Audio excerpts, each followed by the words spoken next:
আমার পরিচয়টা হলো আমি শামীম হাসান, আমি সাবেক পুলিশ কর্মচারী। আমি সোর্স মেনটেন করতে পারি, এটা আমার দক্ষতা। বর্তমান পুলিশ যারা আছে, অকেজো পুলিশ, অকেজো স্বরাষ্ট্র উপদেষ্টা, এনারা তাদের তথ্যকে সংগ্রহ করতে পারে না, তাদের কাছে সঠিক তথ্য থাকে না, এটা তাদের অযোগ্যতা।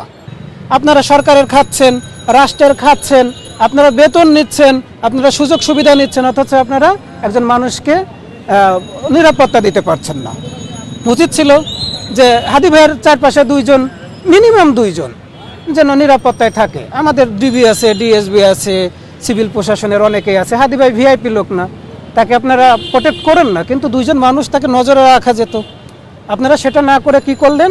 এখন শুনতেছি যে আমি কোথা থেকে সংবাদ পেলাম সেটাকে কোট করা হচ্ছে। ওই জুলকারনাইন সাহের, তারপরে বিরানি টিরানি কারা আছে, আওয়ামী লীগের বি টিম হিসেবে যারা কাজ করে, এরা এই প্রোপাগান্ডাটা গোপালগঞ্জের ওই ঘটনাটাতেও ওরা কিন্তু ছড়াইছে। আপনাদের মাধ্যমে শুধু একটা কথা জানিয়ে দিতে চাই, কারো কাছে তথ্য থাকাটা, সঠিক তথ্য থাকাটা অপরাধের না, কিন্তু রাষ্ট্রের কাছে অপতথ্য থাকা কিংবা কোনো তথ্য না থাকা কিংবা তাদের দায় এড়িয়ে যাওয়াটা খুব বড় মাপের অপরাধ। দেখেন, বিএনপির একটা ঘাঁটি বলে কিছু জায়গা আছে, জামাতের ঘাঁটি বলে কিছু জায়গা আছে। যখন দেখবে যে বিএনপির প্রার্থী জিতে যেতে চায়, তখন অন্য একটা দল সেখানে ঝামেলা তৈরি করতেই পারে, প্রার্থীর উপর হামলা করতেই পারে। এরকম আমাদের তো আসলে ছাড় দেওয়ার মন মানসিকতার কোনো রাজনীতির চর্চা আমাদের দেশে এখনো হয় নাই। আবার দেখা যাবে জামাতের প্রার্থী কিংবা অন্য দলের প্রার্থী জিতে যাচ্ছে, অন্য ভিন্ন একটা দল যাদের অপোজিট ছিল তারা এসে এখানে ঝামেলা করতে পারে।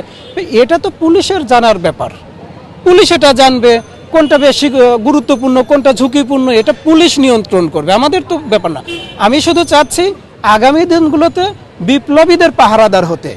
আপনাদের ইতিমধ্যে হয়তো আমি একটু প্রমাণ করতেও পারছি যে আমার কাছে কিছু সঠিক তথ্য থাকে, সে তথ্যটা আপনাদের মাঝে আমি দিয়ে দেই। যার উপর আক্রমণ হওয়ার সম্ভাবনা থাকে তাকে গিয়ে আমি এই তথ্যটা দিয়ে দেই। আপনাদেরকে একটা কথা বলে রাখি, যেদিন হাসনাত আবদুল্লাহ ভাই নমিনেশন সংগ্রহ করলো, সেদিন আমার কাছে একটা নিউজ ছিল যে হাসনাত আবদুল্লাহ ভাইয়ের উপর ককটেল হামলা হতে পারে। আমি সাথে সাথে ফরিদপুর থেকে চলে আসছি। হাসনাত আবদুল্লাহ ভাই সন্ধ্যার পরে তার এলাকার একটু লোকজন আসছিল, নিচে নেমে মিছিল করছে। আমি দুইজন লোককে ফাইন্ড আউট করতে পারছি, আমি মিছিলের সামনে ছিলাম।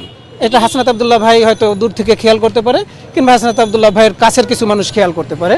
আমি দুইজন মানুষকে ফাইন্ড আউট করছি, যখন ফাইন্ড আউট করে তাদের দিকে তাকাইছি, ওই দুইজন মানুষ ওখান থেকে সরে গেছে। আমি হাসনাত আবদুল্লাহ ভাইয়ের সাথে কথাও বলি নাই, আমি সেখান থেকে কোনো ক্রেডিটও নিতে চাই নাই।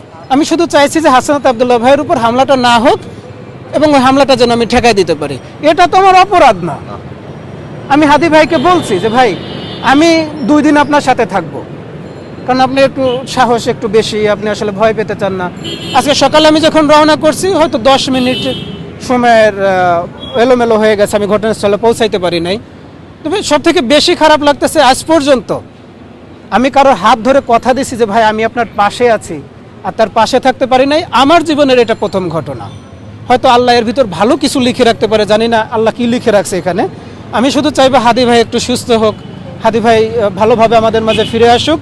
এরপরে আমরা বিপ্লবীরা কাঁধে কাঁধ মিলিয়ে আগামী দিনের যুদ্ধটাকে শেষ করব। দেবশ্রী শুভ্রা সরকার, পৃথিবী নিউজ ডেস্ক, চ্যানেল 365।